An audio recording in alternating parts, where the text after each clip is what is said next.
Kisah Nabi Zulkifli alaihissalam.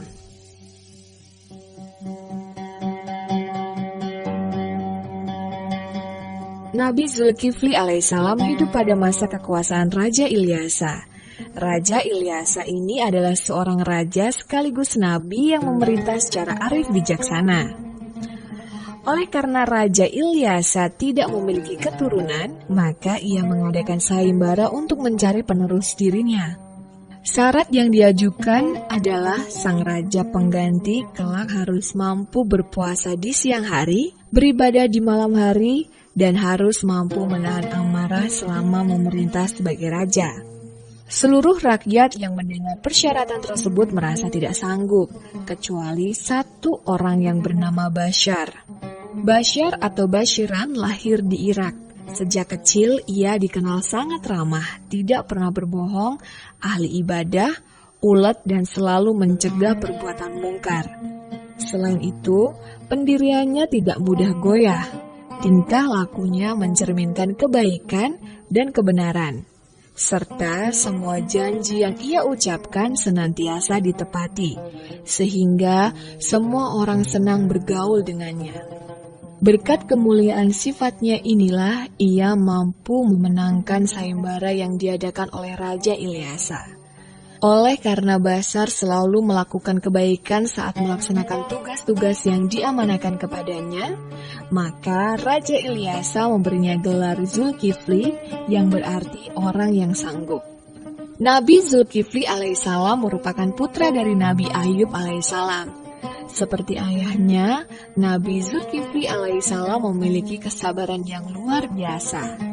Bahkan, setan yang menggodanya pun tak mampu membuat Nabi Zulkifli marah. Quran Surat Al-Nabiyah ayat 85 sampai dengan 86. Dan ingatlah kisah Ismail, Idris, dan Zulkifli. Semua mereka termasuk orang-orang yang sabar. Kami telah memasukkan mereka ke dalam rahmat kami. Sesungguhnya mereka termasuk orang-orang yang soleh. Sejak diangkat menjadi raja pengganti, Nabi Zulkifli alaihissalam tetap hidup dalam kesederhanaan. Sesuai janjinya, maka Nabi Zulkifli alaihissalam berpuasa di siang hari dan beribadah di malam hari.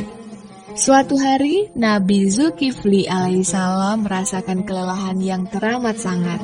Setelah mengurusi rakyatnya, sedangkan waktu tidurnya digunakan untuk beribadah. Pada saat itulah iblis mengirimkan pasukannya dari golongan setan untuk menggoda. Setan datang ke istana dalam wujud manusia laki-laki jelata yang meminta keadilan hukum pada raja. Meski para pengawal kerajaan telah memberitahu bahwa raja sedang beristirahat, tetapi setan tidak peduli dan terus memaksa ingin bertemu dengan raja. Mengetahui hal ini, Nabi Zulkifli alaihissalam meminta tamunya agar terlebih dahulu datang ke ruang pengadilan istana. Setelah beristirahat sejenak, Nabi Zulkifli alaihissalam berangkat menuju ruang pengadilan. Walaupun sesampainya di sana, tamunya ternyata tidak ada di sana, dan saat ditunggu tidak kunjung datang. Hal ini terulang kembali pada keesokan harinya, dan Nabi Zulkifli alaihissalam tetap tidak terpancing amarahnya. Untuk yang ketiga kalinya, setan berinisiatif langsung masuk ke rumah Nabi Zulkifli alaihissalam dan mengetuk pintu kamar tempat Nabi Zulkifli beristirahat. Tetap saja, Nabi Zulkifli alaihissalam menemuinya hingga akhirnya setan menyerah dan mengaku bahwa ia dikirim oleh iblis untuk menggoda dan memancing emosi Nabi Zulkifli alaihissalam. Gagal sudah rencana setan untuk membuat Nabi Zulkifli alaihissalam marah dan ingkar akan janjinya. Ujian juga datang dari rakyatnya sendiri. Ada beberapa kaum yang menentang kerajaan dan berencana menghancurkan kepemimpinan Nabi Zulkifli alaihissalam. Pada waktu itu, Nabi Zulkifli memerintahkan rakyatnya untuk turut berperang melawan pasukan kaum pemberontak. Namun, rakyat yang telah ia sejahterakan justru menolak dengan alasan takut mati. Mereka mau turut serta bertempur dengan syarat telah ada jaminan bahwa mereka tidak akan mati di pertempuran. Akhirnya, Nabi Zulkifli alaihissalam berdoa kepada Allah Subhanahu wa Ta'ala memohon agar kaumnya diselamatkan pada saat peperangan berlangsung. Doa ini dikabulkan oleh Allah SWT, sehingga seluruh pasukan Nabi Zulkifli alaihissalam yang terdiri dari rakyat jelata berhasil memenangkan pertempuran dan kembali dengan kondisi selamat, tanpa ada yang gugur. Hingga akhir dari kepemimpinan Nabi Zulkifli alaihissalam, rakyat merasakan hidup tentram dan bahagia.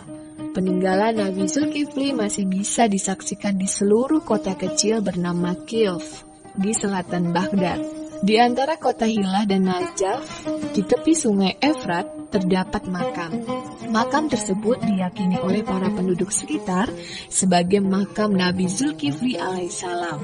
Demikian kisah Nabi Zulkifli alaihissalam. Sampai jumpa pada kisah Nabi lainnya. Semoga cerita ini bisa bermanfaat.